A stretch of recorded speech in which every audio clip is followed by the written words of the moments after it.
Hello, everyone. Welcome back to another episode of the Barbell Therapy Podcast. I'm your host, Dr. Brett Scott. With me here today is Dr. Frank Benedetto. Frank is first of all, he's a PT with a ton of credentials behind his name.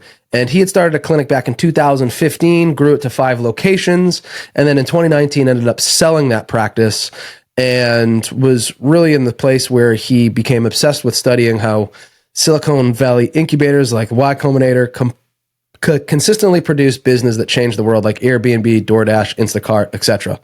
He couldn't find anything in healthcare that did that, so he decided to build something himself. 5 years later, he has a team of him and his team have helped over 1,000 clinicians reimagine the way they practice by starting mission-driven business practices that incorporate easy-to-use technology, and he continues to do that while growing multiple patient-facing businesses.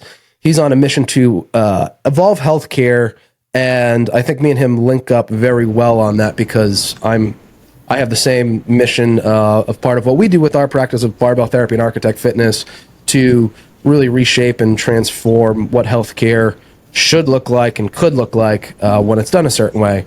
And before we really get into everything, I'd like everyone to know we now are happy to announce we have a sponsorship with Ascent Protein. We know there's a lot of different protein powders out there, and that the world doesn't need another, but Ascent uses 0 artificial flavors and sweeteners. They have ingredients you can pronounce, sourced from real food, and their ingredients are supported by the work of their board PhD advisors, and they are also informed sport certified, meaning they are third-party tested for any banned substances. So if you are a high-level competitor, like someone competing in USA weightlifting or powerlifting, and you're looking at drug testing or anything like that, they are certified that they will not have anything that would get you banned from competition. And if you would like to buy some, we will have an affiliate code coming out soon, as well as you can pick some up at Architect Fitness and Barbell Therapy. So, no further, thanks for coming on. I can't talk today. Thanks for having me, dude. Of hey, course. You know what's funny? I'm drinking this water because my water cooler broke, and I'm like neurotic about not doing plastics. Yeah. At least you're not sponsored by Zephyrillus, the water that sounds like a disease. Yeah. If you're just listening to this, I'm holding up a water bottle with the worst branding in the history of water ever. Are you from New York? Zephyrillus. I am from New Jersey originally, and I live in Florida now. Okay, yeah, because that's a Florida-based company, and that water does kind of taste funky when I go down there. My parents live down there. It gets, I don't know, it has an interesting taste to it. But the way you say water sounds like you're from New York or New Jersey. Oh, yeah. Yeah, I don't, water is water. We're from Boston, so water. Yeah. And we get it from the bubbler. So, anyways, I think the big thing we want to talk about today is just, there's so much bullshit in healthcare, and it frustrates me day in, day out by what I see, what patients come in and tell me their other practitioners have told them, and all the marketing and gimmicks and fake science out there that's going on. It's just a world that's really hard to actually live a healthy lifestyle, especially in the United States. So there's a few different topics we kind of want to talk about today. So Frank, where do you want to start with this? Oh man, where do we want to start?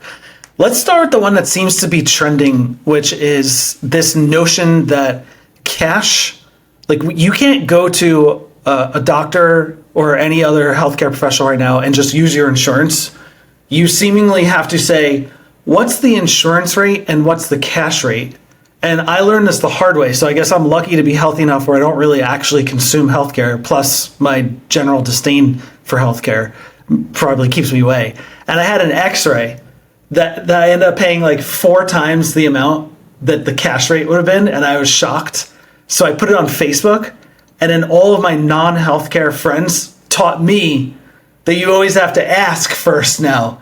Mm-hmm. That the cash rate is often more affordable than the insurance rate. And this has blown my mind. Mm-hmm. And it seems like it's trending. I don't know if it's just because I'm paying attention to it, but there was a viral reel of a guy calling the insurance company about like, hey, why am I getting billed $2,000 for this ambulance ride? What's the cash rate? And the cash rate would have been $600. Mm-hmm. I recently too, I work with like a concierge doctor now, and he ordered me some blood work that I paid up front for it. It was like $250. Actually, no, it was even less than that. I think it was $175. And for some reason, the lab ended up billing my insurance because they had already had my insurance on file. And I got a bill for $1,200.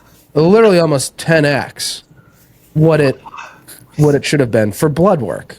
What is happening? And we have a phlebotomist, not for nothing, but I don't think it's like a highly trained career path where they're paid a ton of money that can justify what's being done in Quest Diagnostics. Yeah, in 15 minutes. Yep. Yeah. So healthcare is broken. What are the big problems you see with it? I think that the biggest problem is that the traditional system is incentivized to keep people at the right level of sick. Low-level chronic illness is the most profitable thing inside the broken system. Don't become too expensive because then you're a problem, and then we need to intervene upon that as a broken system. But don't go away and be too healthy too, because that destabilizes. And even the greatest healthcare out there, which I consider the Mayo Clinic and those type practices. My wife just had early stage breast cancer, stage 0, in fact. It was caught at the earliest possible stage before it penetrated ductal walls. And it was single-handedly the greatest healthcare experience I've had, and also fell so short of what it should be. And what I believe is that the reason why is there was still no root cause discussion. Mm-hmm. So she had hormone sensitive breast cancer. And another issue, without going too far into detail, and I do have her permission for all the women out there listening in horror, my wife is a big supporter of our mission and wants to encourage as many women to one, get preventative screenings, and then two, to think through your own root cause, because chances are you don't have a doctor who's thinking that way. But she also has a pelvic issue that's also related to hormone. And it was me, her, and ChatGPT that pieced together, like, wait a second, do we actually need an intervention at the hormone level? Because the intervention at the breast level was cut it out, and it was a huge success. Thank God. Thank God for that technology. Mm-hmm. But it was, thank you, hopefully I don't see you. The intervention at the pelvic level is cut it out. Thank you. To come. And Jacqueline was like, does this mean, though, that I'm going to develop a third hormone-related thing? Like, what can I do about my hormones? And lo and behold, now we're at actual root cause. Mm-hmm. Yeah, it's wild how these things happen. And there's so much band-aiding of things. And I think the one thing I want to get out there, too, is, and I've said this before, of like, it's not necessarily healthcare providers that are to blame for all this stuff. It's the model that we're stuck working in, or most of us get stuck working in. The way we're schooled, the way we're trained to think about things is, well, we do it this way because the insurance dictates that we do it that way. So we're going to train you in school to do this.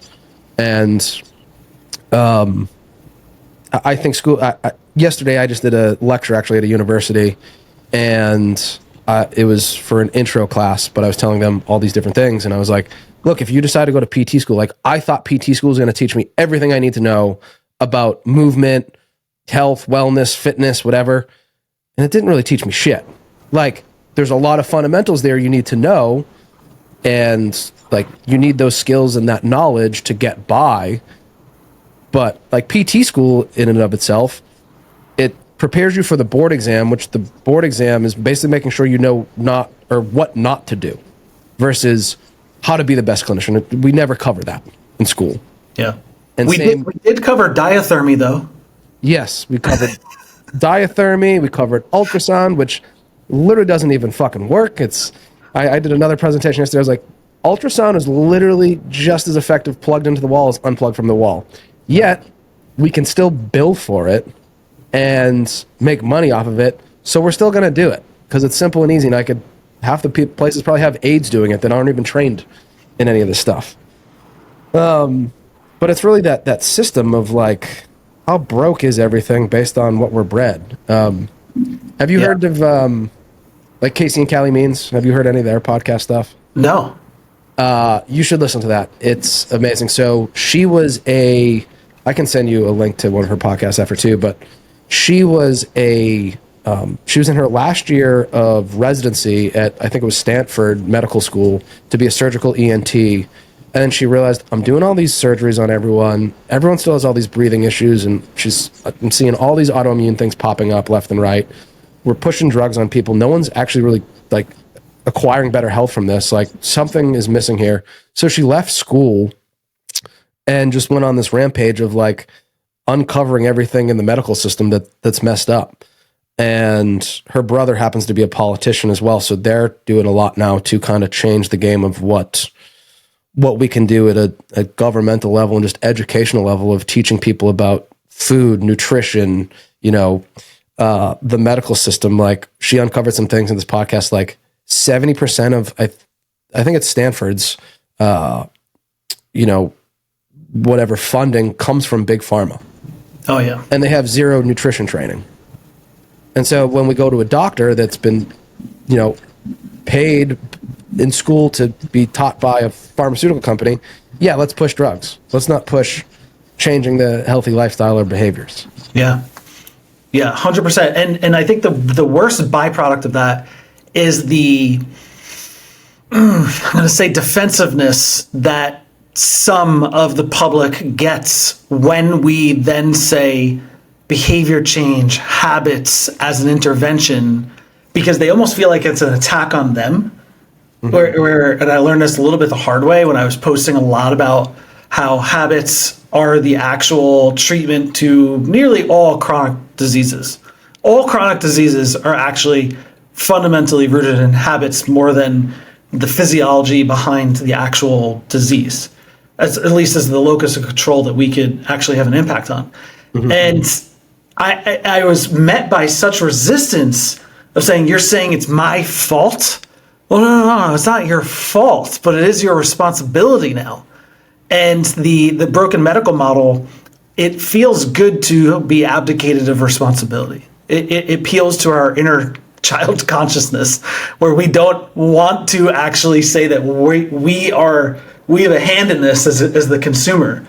But that's the future, man. I mean, that's where we have to get it. We have to go back to our roots. And what's the age-old quote? I have really bad rote memorizations. My form of ADHD remembers relationships. I can never remember like things. But there's the Socrates, Aristotle, I don't know, some super old smart guy said that the future of medicine will not be, the future of healthcare won't be medicine. It will be. And then he basically outlined that it would be habits and food and exercise. And this is ancient wisdom. Yeah. Yet we are so quick to overlook it. We are so quick. Yet the research, the little research that's done on it, is overwhelmingly convincing that even just the smallest things, like standing up once per hour, getting your step count in a day, eating eating real food, eating whole food, fundamentally can change people's lives. Yet how many clinicians have any sort of vehicle to actually deploy that knowledge base? They don't have it at all. Yep. And that's kind of a problem too. Like, I see it in physical therapy all the time, is there's so many physical therapists that have no idea how to work out, that are like outpatient sports therapists because they can claim to be a sports therapist because they played soccer in third grade. And it's like, no, that doesn't really do it for us here. But yeah, I see it too, of a lot of people come in and it's like, well, the doctor told me I have a bad back. It's like, do you think you were on some assembly line and maybe God just gave you like the spare parts or something? Like, what do you mean you have a bad back or bad knees or whatever it might be?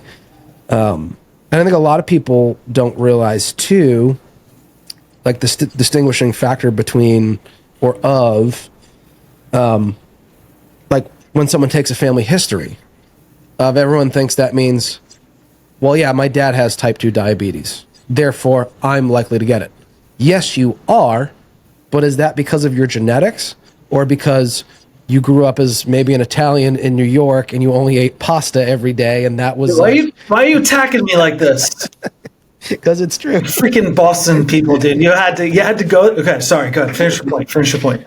But like, people don't realize how much of who they are is just the behaviors they learn, and that they can be changed, and that like we can grow some knowledge and learn from different things, and make these huge changes in lifestyle if people are just willing to do it. But yeah, you're right. Like, people think it's an attack on them and that this isn't me. It's a hit to my ego and I'm not going to change. This guy's wrong. I'm going to go find the next person that gives me the answer I want.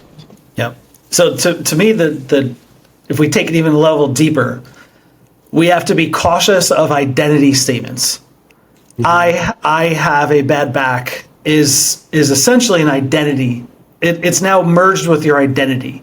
Mm-hmm. It's not that it is something that you're dealing with. It's like something within you as a person, as an actual identity. And we then start to make more and more identity statements the further we ingrain the nocebic language from the broken system. Nocebic language, for our patients listening, is when doctors' words make you feel worse or broken than you actually are. And there is a high likelihood. Now, I'll give you a little bit of background. To me, is I have my bachelor's degree in psychology, which is relatively rare for physical therapy. Most people go towards the chem route or the whatever sciences route, and for kinesiology, those type of things. So when I got to PT school, I was looking through the lens of the mind. I had 4 years of just absolute absorption and sensation and perception and the various levels of consciousness and things of that nature. So when I got to PT school, I was always like this kind of outsider going like, do you think we're cars? Because we're not cars. Like, we are conscious beings we are so much more complex. And words that other people say to us, especially depending on our own, what's the right word? When somebody's more easily influenced. Like, I'm somebody who's more easily influenced. At least I used to be. Now I've learned that, so I'm less. But that meant that when somebody would say something about me, if they were in a position of authority, I would then immediately adopt it as my own. And I think a lot of consumers are in that position where they're easily influenced. They see the picture of their surgeon hugging whatever local sports team, and they go, well, my surgeon works for insert local sports team. Yeah, everybody says that, even me. New York Giants, New York Islanders. It's not something to brag about, I know. But everybody has gotten some exposure to their local sports team if you're halfway decent. And that authority matched with definitive words can implant identities that then our behaviors match our identities and create these ceilings of what we believe is possible. Absolutely. Interesting you bring up like the surgeon thing of, I was talking to a patient about this the other day of they were going to go see a surgeon. They need a hip replacement. They're like dire need. And they're like, well, someone told me I actually should go see this person at the same hospital because they have all this stuff and they're considered the best and this and that. It's like, I hear all the time from every patient that they're going to see the best surgeon around. How did we get to the point where every surgeon is the best surgeon? It can't be true. And it's like, is it the ego of the providers? Is it, there's no rating system really. Like, no one's tracking these functional outcome measures on a board somewhere and saying, yeah, you're number one now. So it's really interesting. I wish I had an answer for this, but it's one that I've thought of a lot too. Yeah. In that you're correct. No one thinks they have the second or third best surgeon. They're just like, yeah, no, I have the best surgeon from Mayo Clinic. I have the best surgeon from Hospital for Special Surgery. And we all just, I don't know, man. I have no idea where the root of that is. But it certainly is at the root of why their words are so powerful. Yeah. And it's like, I think to be a surgeon too and cut people open and like have that risk, like you have to have some type of ego. Yes. Right? So it makes sense that they think they're the best, and it's probably very convincing that they are because they come in with such an authority and persuasiveness and charisma. Actually, I don't want to say charisma. Not all surgeons have charisma, but it is deadly when they have charisma, though. Those are the ones that print. Yes. Yep. And they make movies about those ones that do that stuff. But the whole communication thing too. I was talking about this in my lecture yesterday as well. Of we talk about communication in schools, and it's like communication. You need good communication, but like we never really got into the weeds of it. And I think as medical providers, it's something no one really has training on. And it's not until I got out into the real world and found a mentor that really taught me how my body language, and showed me, like, we would videotape my sessions and he would show me, here's how my body language is affecting the motor patterns of this patient. Here's how my tone of voice is influencing what this person does. Me saying no to them when we're in the middle of something gives this negative connotation that creates fear and avoidance of something. And once you start to dive into that stuff and start to reflect on it, it really is way more powerful, but no one in school is getting this. Yeah, absolutely. And this is one of the things when we talk about the evolving practice model, which is the fundamental theory that I've created around this, is that we consciously use the placebo effect. We don't use this word, but if there's the nocebo effect that we know it to be true, and the placebo effect we know it to be true, what that means is that our words can be an intervention. And it's not that that's the only intervention, but if it's an intervention that we should then make use of and layered on top of our core interventions, the movements we teach, the strength training, the nutrition advice, whatever it is, that's our fundamental. And one of the things that I believe wholeheartedly in is that most people have no one in their lives that are peppering them with short, positive statements that can become embedded into their identity.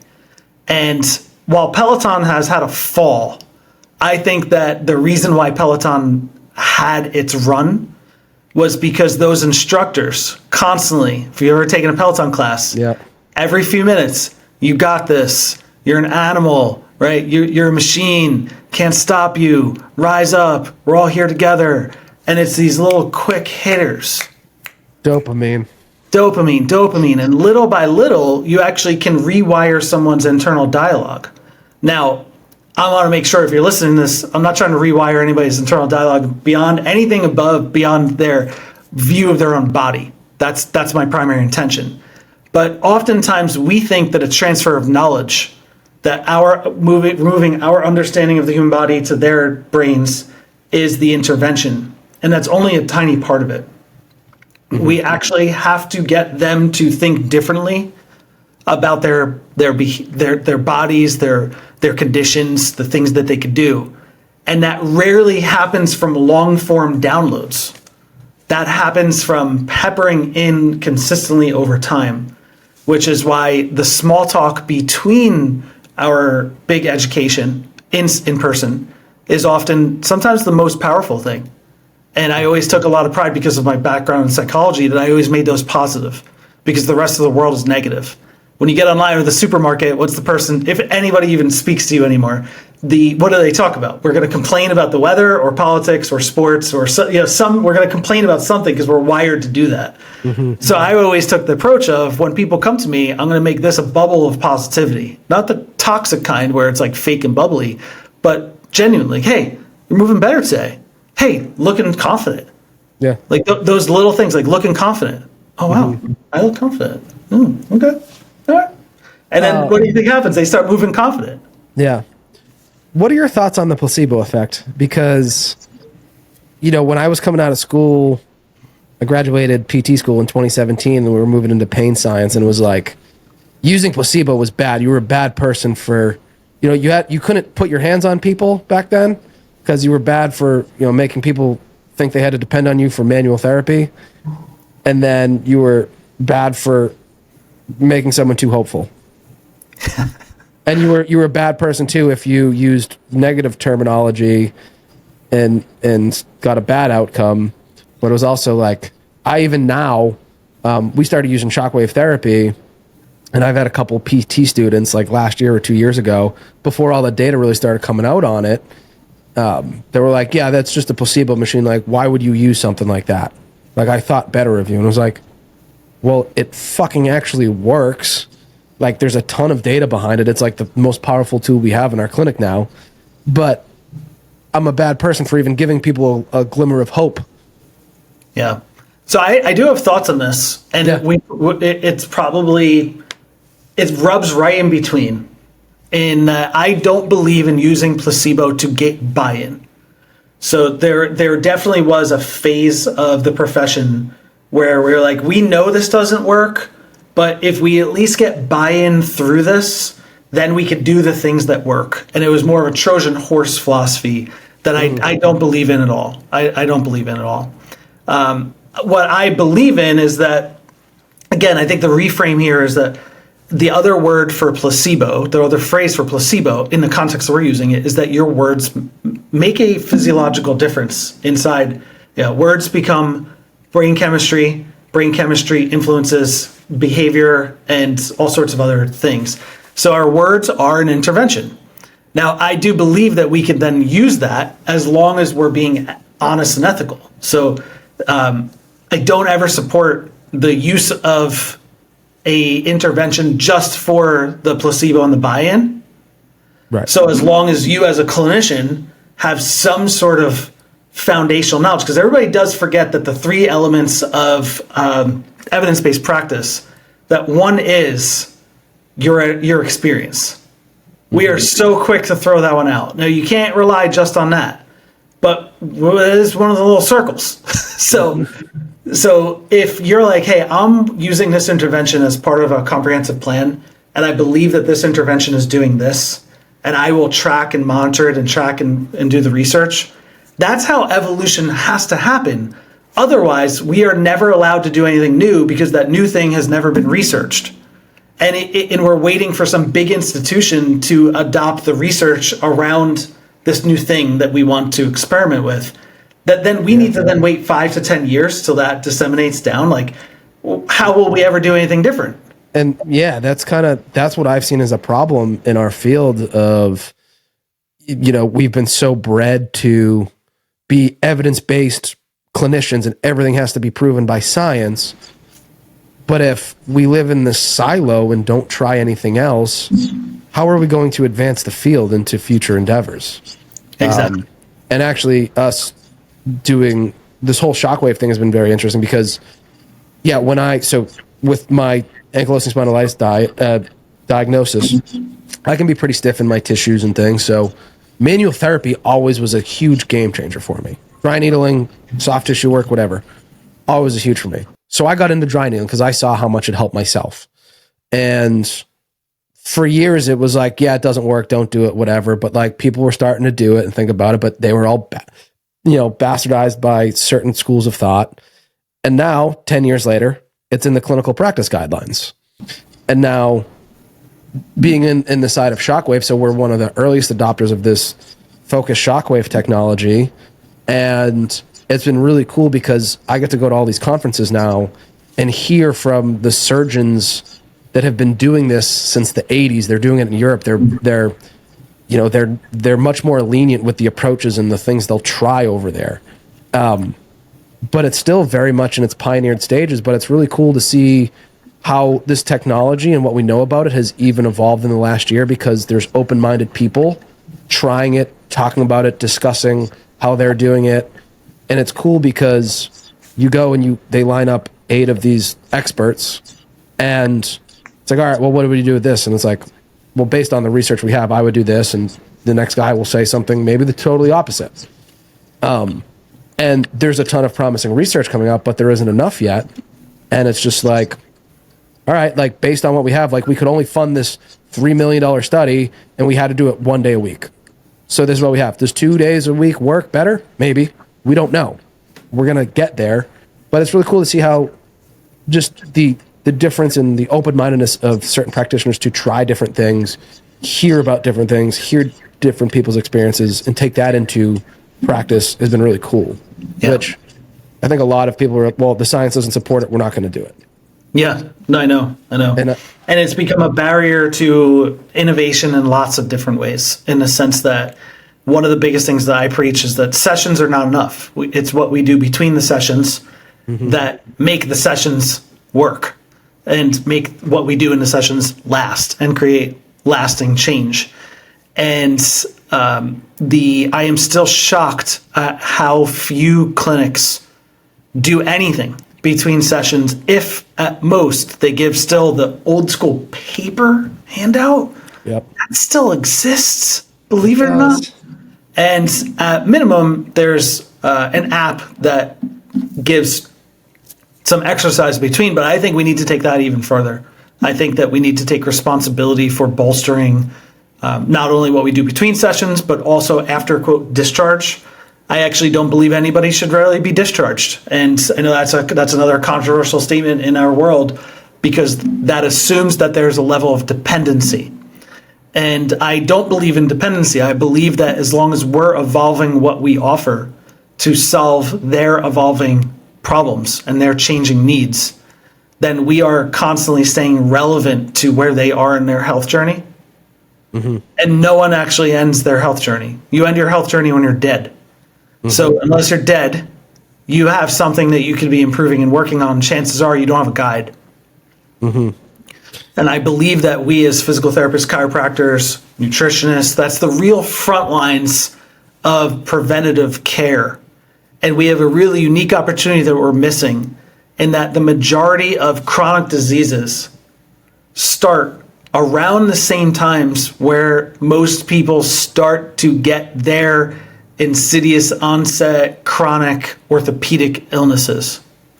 Yep. So if you're in your 30s or 40s and you start getting intermittent low back pain, chances are this is also the crossroads where you have early signs and symptoms potentially of heart disease, diabetes, or lifestyle change that'll both intervene on the thing that you're there for, which is, say, chronic low back pain, and also, much more importantly, intervene on the trend that you're likely heading towards type 2 diabetes or early stage cardiovascular disease. Because if you look at the stats on that, the majority of people will have them. The majority. The majority of people with low back pain will have...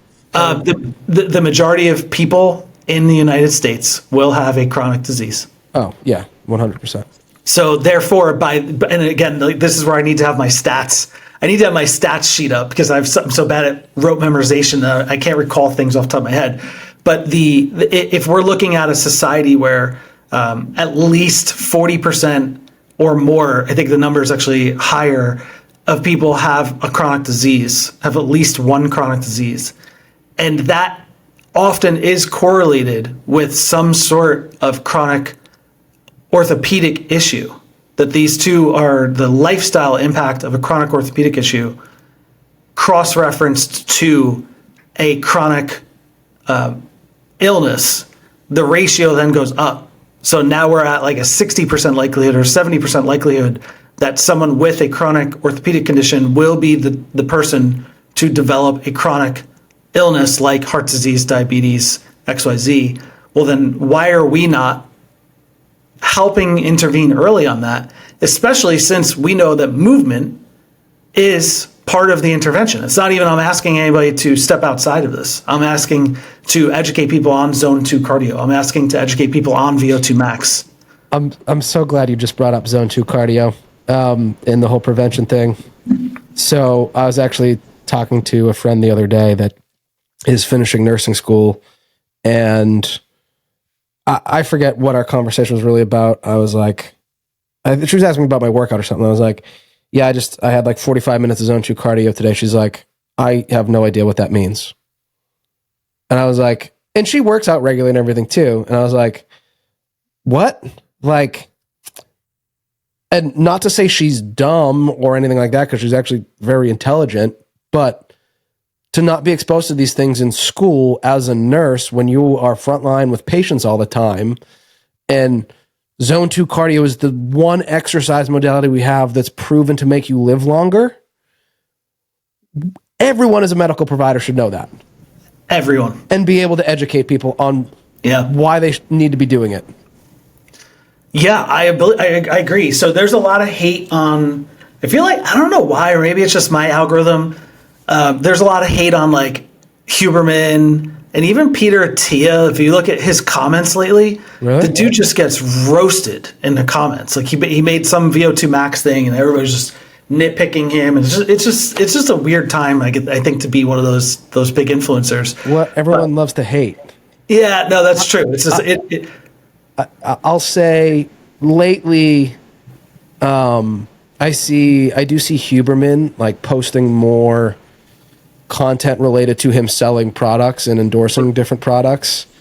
And so like even like AG1, the athletic greens, he had me sold on it, but I'm a very practically skeptical person. And I was like, I looked at the price. I was like, it's like $100 for like 30 servings. I was like, for powder? And so I started looking at it, and it's a proprietary blend, and there's a ton of different stuff, but you don't really know what's in there. And I looked at all these other products, and there were plenty of other better products out there that are cheaper. Not that it's bad, but I just think it's an overpriced thing that like people are wasting their money on.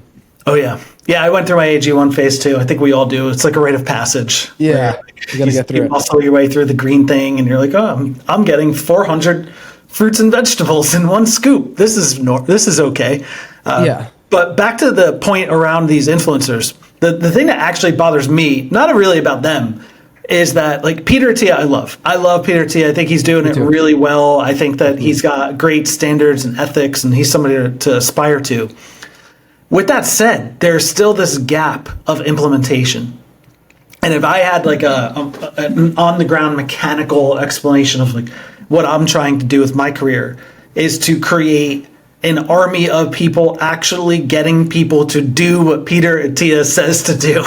Okay. Because and not just him, he's just an example. Yeah. Right? I don't think a really good example. He's not the Bible of health, but he's directionally correct towards it. But the amount of people who bought the book outlived and got some mental, intellectual stimulation from reading it and then put it back on the shelf is probably 90+% versus the people who actually use it. Mm-hmm. So who is going to educate people on zone 2? Is it going to be, because that's a huge part of Peter Attia's thing. I think I learned it from Peter. Mm-hmm. Is it going to be your cardiologists? They going to be the ones? I don't think so.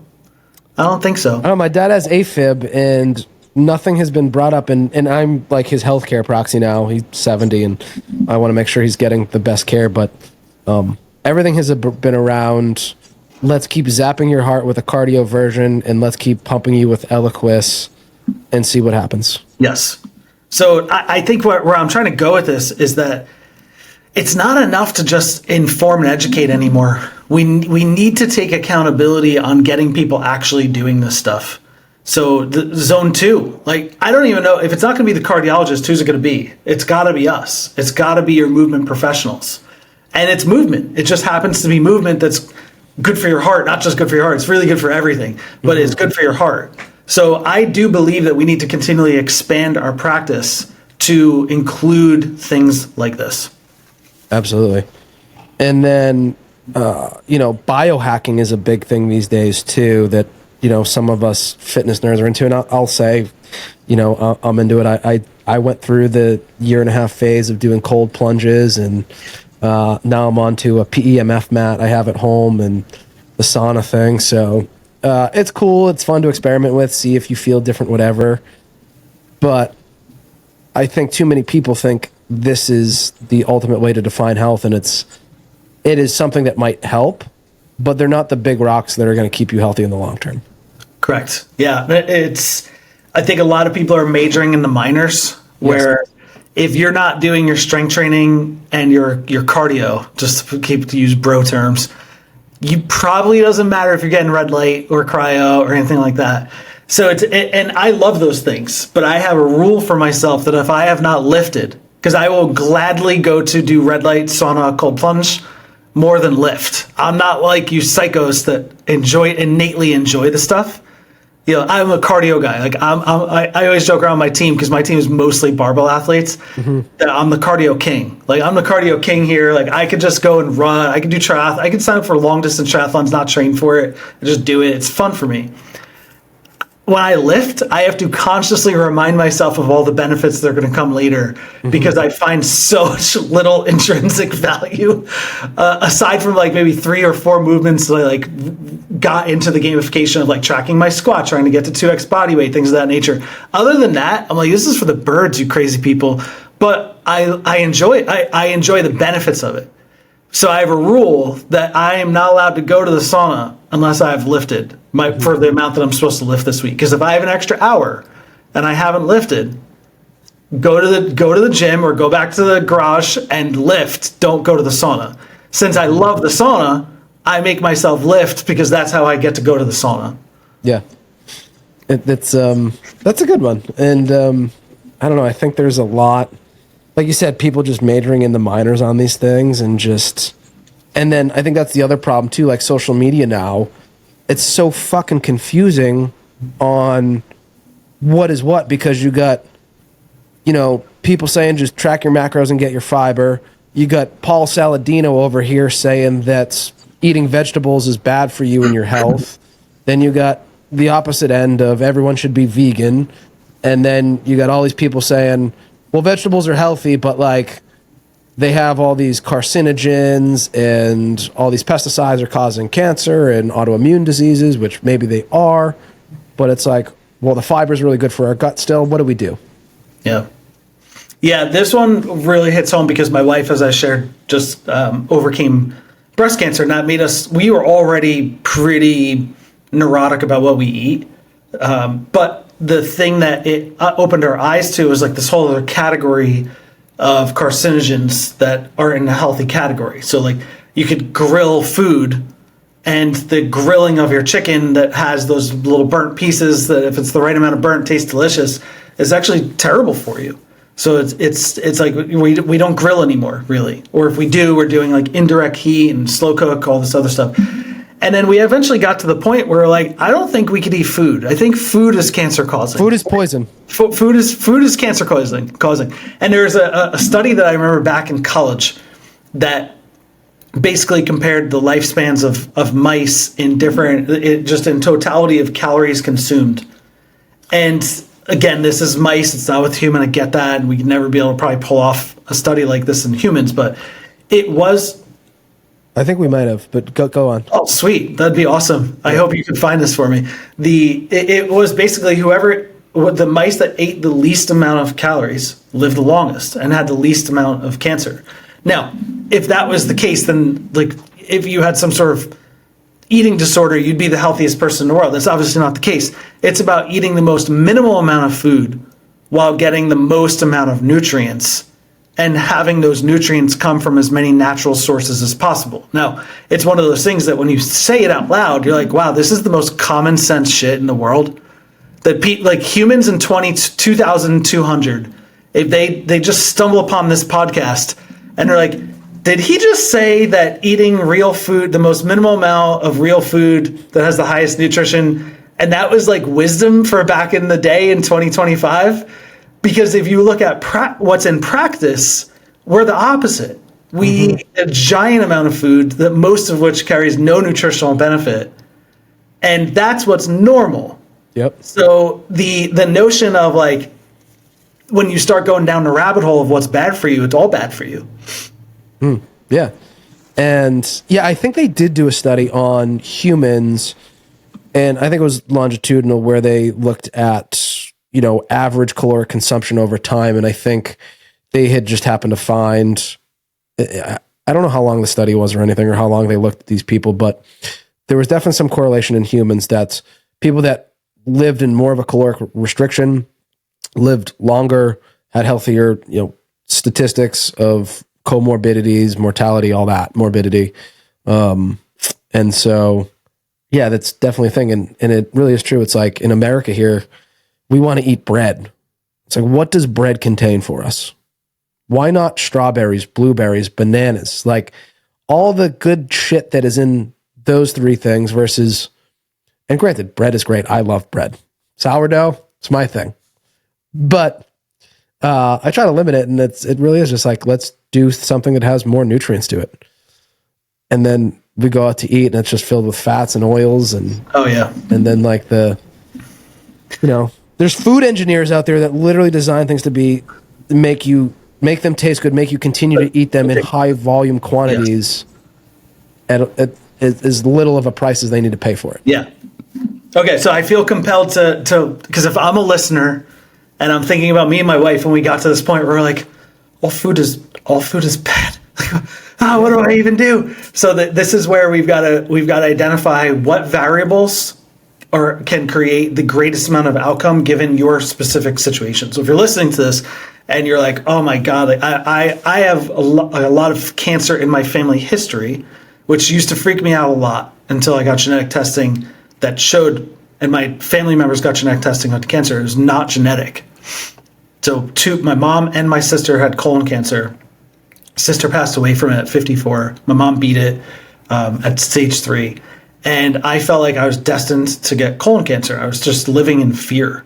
And honestly, the living in the fear part and the stress that came from that was likely more contributing to the likelihood of getting some form of cancer or disease than my actual real life risk factors, given how much I'd already corrected my lifestyle to a degree. So the thing we have to balance is if your stress around food is getting high, we need to dial that back down and making it simple and just picking the one variable that is going to give you the most bang for your buck to make a change and focus on just that one until it's cemented. So, the easy ones are like, are you drinking calories? If no, move on. Are you eating, there's the subtractive ones, like what are the things you could subtract that make such a giant difference? We should clear those first. And then what are the additive ones? If all you do is eat the right amount of protein, your life looks very different as an aging adult. It's just like facts. If you eat the right amount of protein, even if you don't do the right amount of movement, the retention that you'll have of muscle mass, which is directly correlated to your functionality as an aging adult, 60s, 70s, 80s, you will factually have a better life later on. Now, granted, much more powerful if you pair that with the right amount of strength training, but one thing at a time. So if you're listening to us, biohacking nerds, get lost in the nihilism of all food is bad and be like the mice who don't eat to live longer. Be like, okay, bring it back. What's the one change you need to do? Focus on it for 2 weeks. If you don't wrap it up in 2 weeks, it's fine. Give yourself another 2 weeks and then move on to the next one. And if you're still struggling with that, time to get a coach. We all need coaches. Yeah, it's interesting too because I was doing some research for a patient a while ago that does have cancer, and there's a lot of facts out there that like a 3-day fast, like preventatively, like maybe once or twice a year, will kill off like most, if not all, of your precancerous cells. I'm not positive on these stats. I'm kind of making them up. I'm not making them up, but from what I remember, it's like it will kill like 50% at least of your precancerous cells, I believe. Yes, autophagy. Autophagy. Yeah, there we go. I don't know if that's the same thing or not, but anyways, because I think autophagy becomes like the recreation or regeneration of cells. But the fact that it can do that, but it's like my dad just had we have a potential diagnosis we're waiting for right now, but it's luckily early and all that, but no one has talked to him about doing this. Why? Because no one makes money off of it? Because it actually works? No one's incentivized to tell someone to fast and not take drugs. Well, first off, thoughts with your dad. Second, I'm actually starting my first 60-hour fast tonight. So coincidental timing. Oh, wow. We didn't talk about this in the pre-show, by the way. This is all coincidence. So when I did start to say, okay, I'm going to do everything in my power to avoid the fate of cancer in my life, given that it's in my family history, I did come across all of the anti-cancer benefits of fasting. And I tried it on my own. I couldn't do it. It was this, it was really challenging for me. So I found actually a fasting coach, believe it or not. All he does is helps people get through longer fasts and coaches you to a specific window of time. So what does that look like? I'm very curious. Because I've thought about doing a fast, dude, just to see what it feels like. Some people say it's very euphoric. But I love food. I don't want to go 3 days without it. It is a deeply psychological experience. And the bizarre thing is that the first day is always the hardest day, which then proves to you how much of it's just a psychological battle. Because I don't care what you want to tell me that on day 2, what hormones are released. No, it's purely psychological. Your first meal, you miss it. You miss it really badly. Mm-hmm. And then your second meal, you miss it a little bit less. And then when you wake up on the second full day, you're just like, I'm so light. You have energy. And I often have more energy on my second day of fasting than I do on a day where I eat food. Mm-hmm. And it really messes with your brain because you're like, my whole understanding of how energy works there must be something fundamentally off about our understanding of how this process works, because there's no way I'm catabolizing enough to recreate the amount of caloric needs that I'm exerting right now. So where is all of this energy coming from? And I get it. There's hormonal explanations and cortisol, all this stuff. But the part that's really been most powerful, I would say there's two parts. One is it completely puts a light on your relationship with food. Mm-hmm. And what's really cool about what my fasting coach taught me is that I started to look at all food as bad, like we're talking about right now. And he's like, food is meant to be enjoyed. It's just that we have crossed over the bell curve where our society has normalized enjoying it way too much, way too often. So that if you actually enjoy it less, you get to enjoy it more deeply. Mm-hmm. And that you should still enjoy. There is no one food that is inherently something I don't eat. But I love buffalo wings. If I could, I'd go back to having them every weekend. But I care too much about my health. Mm-hmm. And but when I do go back into buffalo wings every couple months or something like that, man, I really enjoy it. I really enjoy it very deeply. But so when you stop eating, when you go back, you enjoy food so much more. Mm. And you very naturally start to enjoy real food again. There's something that breaks the chains of the processed food, just inherently doesn't taste as good. You crave berries, you crave nuts, you crave whole foods. At least I did anyway. But that wears away so unbelievably fast, it's crazy. So the second you dip back into cereal or some bullshit, because I'm not going to pretend like I'm perfect, I still have these vices, right? But the second you go back into processed foods, your brain's like, yep, keep going, that's the stuff. So the second thing really quick is that it shines another light on how you cope with emotion. Because we often convince ourselves that we're hungry when we are really looking for some sort of self-soothing or distraction.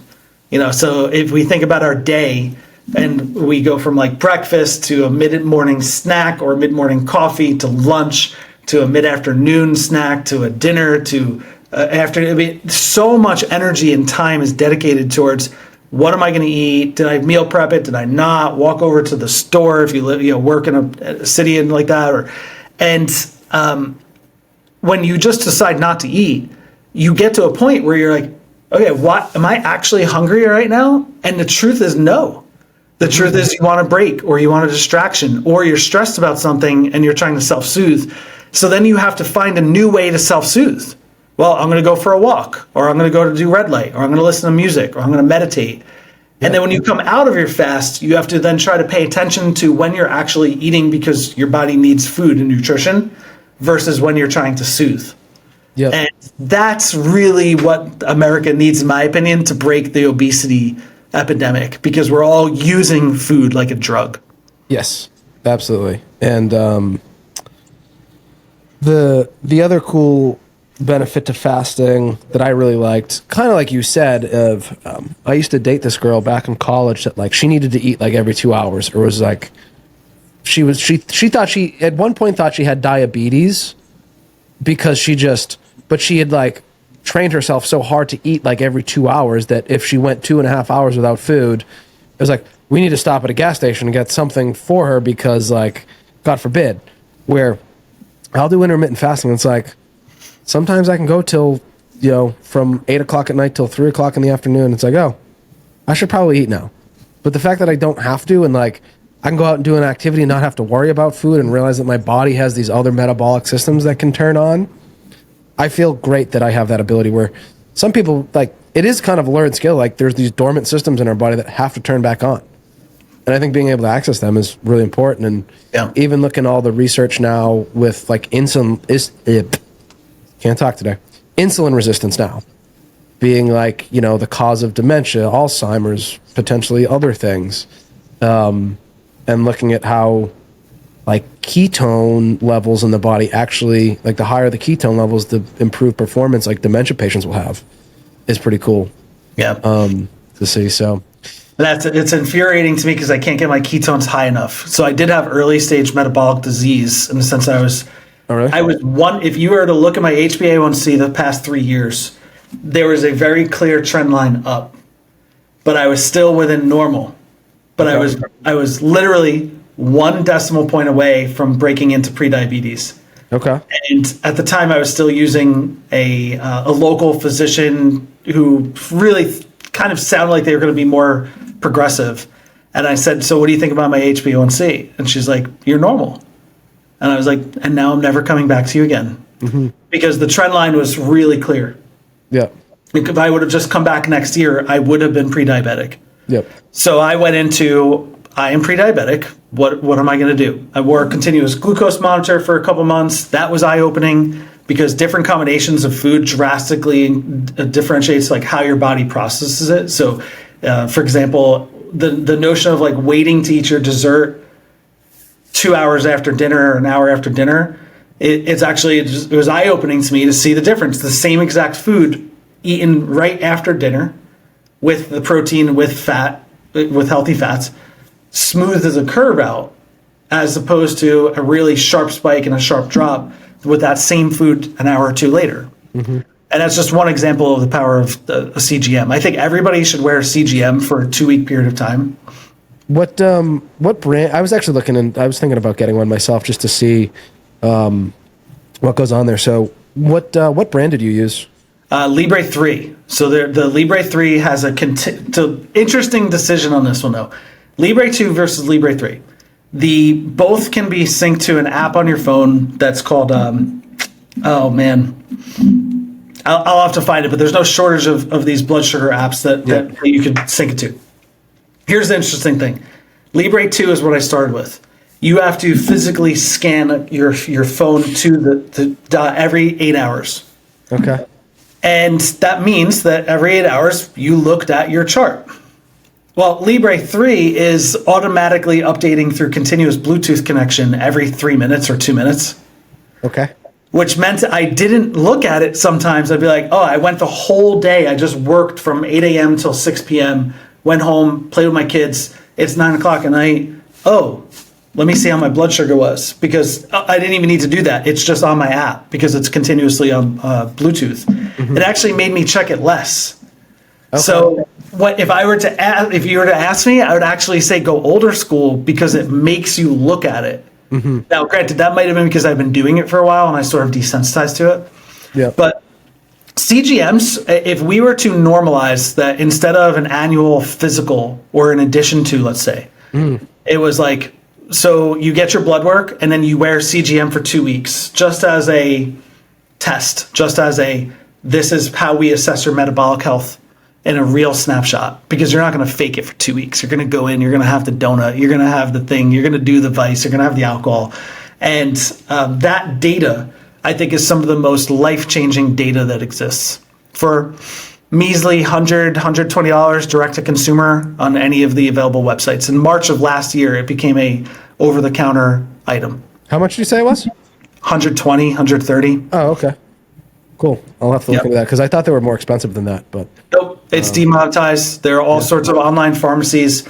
You do not need a prescription. So what I always advocate for is if you're a clinician, you want to try this with your people, or if you're a patient, you can just Google CGM, Libre 2, Libre 3, and you could buy it direct. And it just comes to your door. You slap it on, you monitor it, and you will get life-changing information. Yeah, I'm definitely going to have to do that because I've been thinking about it for a while. So that's interesting. So what other insights would you say that has for people as far as like what those glucose spikes are doing or trying to mitigate them is going to help them with? Oh, man, this one's embarrassing, but I love acai bowls. Okay. And from an anti-cancer perspective, you're like it's densely populated with antioxidants, and I would make my own at home, so there wasn't even bullshit in it, right? It was like an acai packet, maybe a little bit of oat milk or whole milk as the base, and then usually a ton of fruit. And my God, the spike on that thing was just because at the end of the day, it's still hundreds of grams of carbs. Mm-hmm. Granted, it's relatively healthier, But when we blend things, so now I put less in it and more on top of it. So I just blend the packet and the milk, and I try to use a higher fat milk, and I always try to add nuts and seeds, because the way I was making acai was causing this giant spike of my blood sugar. Yeah.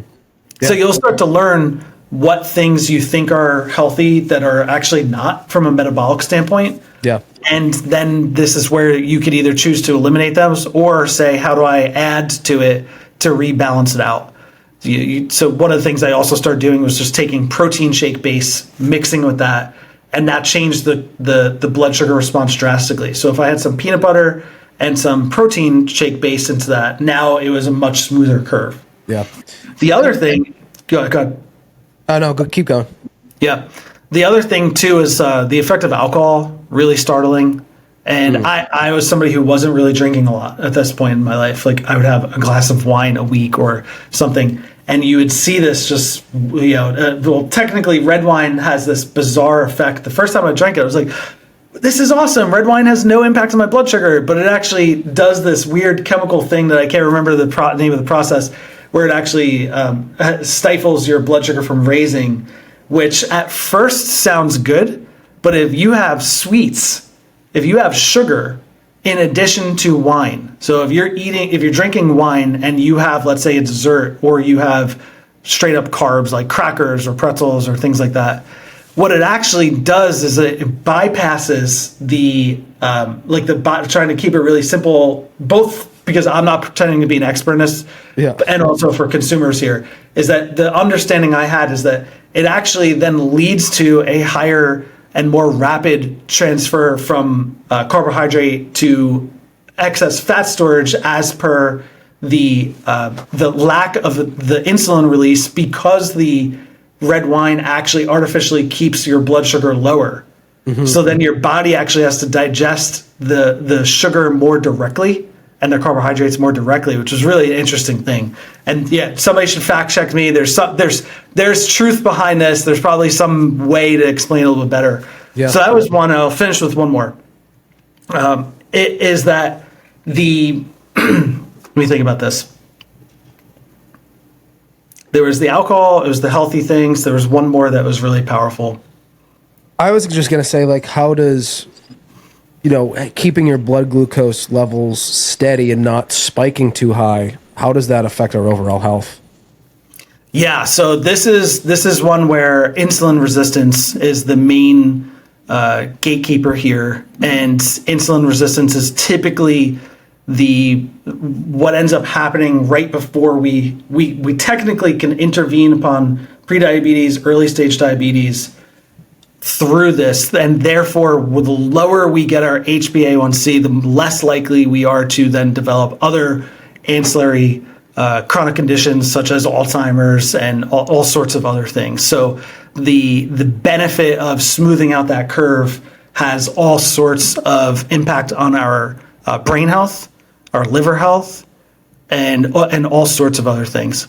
Yeah, I'm just thinking of this too. This is a crazy thought, but imagine, like, how some car insurance companies, you can put that like sensor in your car, especially with kids and stuff, where like you get like positive reinforcement for driving safely. Imagine if healthcare did this with a CGM. Like, you pay more for how often and how high your blood sugar spikes versus like those of us that keep it steady. Yeah. Because there's so much coming out on insulin resistance and all the stuff with glucose and monitoring blood sugar levels can be really impactful. So it's like a very, accessible thing for most of us now. Granted, there's diabetics that are going to be out of the equation because they can't really do that themselves. But even so, I don't know. It would be an interesting model of healthcare. Well, the insurance system needs to get disrupted. What we're doing right now is not sustainable, and I do think that we need a insurance system that's. This is a rabbit hole that it's dangerous to even start to go down. But I think that what's going to emerge is that we're going to break off and have health insurance systems for healthy people, because what's happening right now is people like me paying, let's say, $1,500, $2,000 a month, sometimes, to health insurance to then be asking continuously, what's the cash rate? Oh, the cash rate's more affordable. I'm going to drop the health insurance to some sort of catastrophic policy at some point. It's terrifying to do that when you have kids, especially after a cancer scare. You know, I'm glad I had it, I think, because I'm assuming that we have tens of thousands of dollars of bills for my wife's treatment, but it was life-saving treatment. I don't know what the cash rate would have been. I don't really want to play that game, but I do think that we're going to start to see there's going to be some sort of step into different insurance types, because the way we're doing this right now is not working.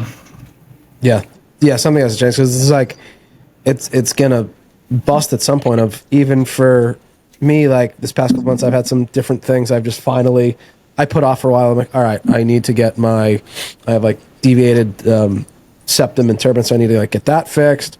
Doing some stuff with my gut health and everything, and it's just like, and then I got sick and had to go to the doctors, and it's like, wait, I'm paying $600 a month, and then every time I go, it's like another. I got glasses. That was $300 to have someone teach me how to put contacts in my eye. And just like, damn, there's way more I could be doing with my money in different ways. But it's just, that the bubble's got to burst at some point. And it's really interesting to see, especially in PT, like, you know it, there's more and more of these little like micro clinics, cash-based clinics and everything popping up. You know, I started 8 years ago when no one was doing it, and everyone told me I was stupid for trying as a new grad. But I came out and I did. Now, like, we're pretty successful business, and I get to help some others like start their own, which is cool. But it's just interesting to see like where our field is going and where the rest of healthcare is going, because now we see more of these like concierge medicine things popping up, and telehealth clinics popping up, and all these, men's health and women's health clinics and stuff. They're all like becoming these subspecialties. It's almost like going back in time of like, you go to the grocery store, or you go to the farmer stand, you go to the butcher, you go to the bakery, versus it's going to be back to that in healthcare almost, I feel like. Yeah, I do think we're trending more towards niching down again. I used to preach this a lot. So I used to be really strong on niching down, but where it became an oversimplification is when people are geographically motivated. So I believe that for online businesses, you need to go as niche down as you possibly can, as long as you could reconcile your ability to reach that group with reality, because we do occasionally some people just start posting to some bizarre combination of a sub-niche that just doesn't have any grounds in reality. And then if you're local and you're locally motivated, you have a target market that likely has sub-niches within it. So the practices that I built, we were located inside, two of the locations were inside sports performance facilities. And it meant that the local CrossFit crew would come to us, right? So the CrossFit vertical was its own sub-niche that when we went to those locations and did marketing or workshops, we would cater to that specific, the needs of that vertical. When we went to a soccer team, and did some sort of movement screening, we needed to just, our offers were more of like utility knife in a handful of verticals. And a lot of times what I saw when I was preaching a lot about niching is that local businesses would try to niche down almost too far, not realizing that it was more of I believe in multi-niche practices, not generalist. I actually don't really believe in, this is like barbell therapy and performance. There's a niche inherent in that name right there. That the centric on barbell means that you're going to eliminate and push away anybody who is terrified of that, anybody who, doesn't mean there have to be barbell athletes by any means, but there is a signaling in there that says this is not for everybody, but for the people it is for, they're like, this is my home now. This is where I'm going to stay. This is my trusted place. And I think we need more of that, less of this general model that's trying to serve everyone and anyone in your local town, and more so a realistic study of who is in your town, which verticals can you combine. That we started super niche. My business all got started completely by accident. This was a giant accident. That's a longer story though. But Yeah, it's interesting because our marketing messaging is more open than the niche of what it started as, but it was just because healthcare sucks so bad that I'd get a power lifter in, or an Olympic weightlifter or a CrossFitter, and I'd be like, man, you're the first person that was able to solve this for me. Do you think you could help my mom? She's been dealing with this for years, XYZ thing. It's like, yeah, bring her in. And then you get mom. It's like, okay, mom's pretty active and she plays pickleball. And now it's like, she's like, oh, I have a friend. Could you help them? You're the first person that solved this for me. And just doing good by people, you can expand your horizons a little bit. Granted, there's definitely people we don't have to deal with that we don't want to deal with, having the name we have. But yeah, it's just interesting to see how things change. But it's interesting too. Like I was at a manipulation course a few months ago, and the instructor was awesome. It was one of Dunham's courses, but this guy, Ray Butts, and he was just talking about, he's like, look, he's like, as a profession, he's like, we come out of school, it is super general. So there's way too much for us to know. He's like, and we're supposed to be the movement experts, but then he's like, you got chiropractors that have been trained to manipulate for 3 years. You've got acupuncturists that went to school with a needle for 2 to 4 years. I don't know what their school really looks like. You've got fitness people that have been training people for years that are all corrective exercise specialists now. You've got massage therapists. You've got your PCP. And we're always the last one people go to. They want to go to the chiropractor for their back and their neck pain. They want to see the massage therapist for a pulled muscle. They want to see the acupuncture for any bizarre thing that's happening. And they want to go to their doctor if they're completely unsure. We're the last bit of that. And it's like, we need to do better at doing all of these things if we're going to do them. You can still be niche within that, but we've got to like hone our skills as a profession better. Oh yeah. Yeah, absolutely. And I do think that there's, I think there's a spectrum. And so the framework that I teach is that we either need to solve one problem really, really good and have the ability to solve that one problem at large and have the marketing match that desire, which is, I think, more challenging, or you need to solve a host of problems for a specific type of person. Yes. So that's what I did with combat athletes. So my primary clinical practice is a fully online platform that's designed to help fighters prepare for fights. Now, what I thought I was creating, everybody creates their business by accident. It's just how good of a story we create in What I thought I was creating was mobility WOD for fighters. I thought I was creating an injury prevention mobility type app that fighters were going to use before they actually went and trained. I would tell them what stretches to do and what corrective exercises to do back in my worldview back then when I first started this. And then I got a few, but I used human-centered design, which is basically studying what your people actually want.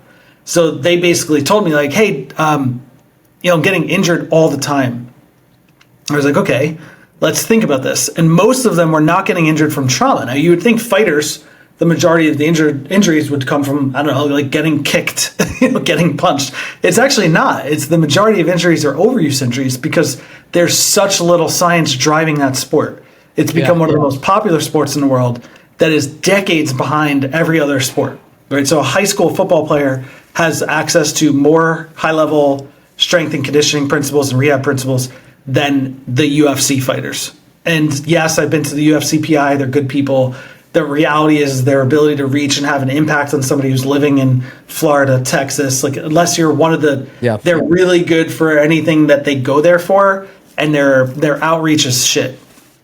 So what we ended up doing was just like, let me look at their training. I was like, wait, you guys don't do any form of strength training? No, that makes us slow. That makes us bulky. Like, what? What do you mean? No, it's the way you lift that's going to make you slow or bulky if you lift to be slow and bulky. It's like, we could lift like a fighter and it's going to make you stronger and also more resilient. So I had to educate them, but that then started to change. And they were like, hey, could you help me with my cardio? And that's where I started to get into heart rate driven training, because that prior to that, I had no idea about it. I was just like all the PTs we were talking about earlier. Mm-hmm. But I listened to my people. I started studying them. And little by little, this platform evolved to really be a performance training platform that inclusive of everything, including things like finances. I know that sounds crazy, but we went all in on solving the needs of fighters to be able to fight their best and show up on fight night their best. We saw a correlation that when somebody didn't know how to manage their finances, they had to take jobs that made them work weird hours so that they could train when their team trained. And they would then have sleep deprivation. They would have it would impact their performance the more they had to work. So we basically asked my personal budgeting coach and the budgeting coach that I use for all my businesses, can you co-record with us finances for fighters so that they organize their financial life to be able to show up their best on fight night? And again, that's like what I would put in the category of surprise bonuses. That's not obviously what we sell. It's not in our marketing in any capacity. But when people get inside and they see how we've solved every need that they possibly could have had, including the next one we're going to make is relationship. How to get your family to support you, your loved ones, your friends to support you in your fight journey. Because we see that the people who have a good support network and support them in their, we ask them to do more stuff on top of their already really aggressive training schedule. We need their family to be supportive of that. Yeah. So we're just going to have like a quick 1 hour educational piece about how to talk to your family to get support. It's really interesting. This is an interesting conversation. We've been all over the place here, but yeah. Is there anything else I wanted to go over? I think we got through a lot of different things here. I do have to run in a few here, but yeah. Anything just one more shout out to my sponsor, Zephyrlysis, the water that sounds like a disease. Thank you for having me. Yeah. Frank, if people want to reach out to you, where can they find you? Frank_Benedetto on Instagram is my primary platform. If you wait a month, or depending on when you listen to this, there will be a podcast launching soon. There'll be a YouTube channel soon. And if you're a business owner, you can find me over on LinkedIn. That's where I post more of my business owner content. And what is it? The We Are the Honey Badgers? Or the Honey WeAreHoneyBadgers.com is our website. Okay. And what exactly is it you're doing for business owners, just so people know that are still listening here? So we're a business incubator, and there's a big difference between an incubator and a coaching program. A coaching program is typically copy and paste, and an assumption that what worked for me will work for you. An incubator is a place where we help ideas come to life. So, and specifically, we help clinicians launch innovative practice models. So think about all the different topics we covered today. We don't need to incorporate all of them into everyone's practice model, but chances are most clinicians have one area where they're particularly passionate about and want to merge that into their primary skill set. And we help design models that incorporate that into member journeys and app-centric care that blends the best of in-person and digital. We're going to talk deeply about this after then. Deal. You might have just sold me on some of my own personal missions I have with business. So anyways, Frank, this was a really cool conversation. Thanks for coming on. And maybe we'll get on here again and do it again sometime soon. And I'll send you a couple different resources too, like that podcast I was telling you about. Is really cool, really interesting and eye-opening. So again, everyone, Frank Benedetto here. Thanks for coming on, and hope to hear from you all next time. I don't know. I'm screwing up today. Goodbye, everyone. Later. 84% of you that listen to this podcast frequently do not hit the follow button. If you've enjoyed any of these episodes, could you do us a favor and hit the follow button, leave a rating, and maybe leave us a review? It helps this channel more than you know, and the bigger the channel gets, the bigger the guests get. If you'd like to know more about training in person or online with Brett's Gym, Architect Fitness, please follow us on social at ARKITECT Fitness on Instagram, or visit ARKITECTFitness.com. Or if you want to rehab with barbell therapy online or in person, check out @barbell.therapy or visit barbelltherapyandperformance.com. Thank you for taking the time to listen.